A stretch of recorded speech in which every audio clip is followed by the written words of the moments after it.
The price of a banana at your local fruit stand shouldn't be 1,000 times higher just because the casino down the street suddenly got very popular. Right now, applications running directly on top of Layer 1 blockchains face this very scenario, with every dApp end user fighting for the same scarce block space. For an application to be viable, it must be able to hold its own in bidding wars with the most popular applications in the network, all of them competing for the scarce computational attention of nodes verifying the network's state.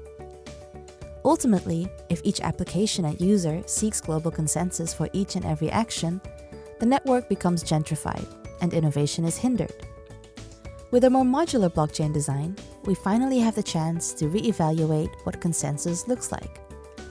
Cartesi's architecture moves away from global consensus for execution.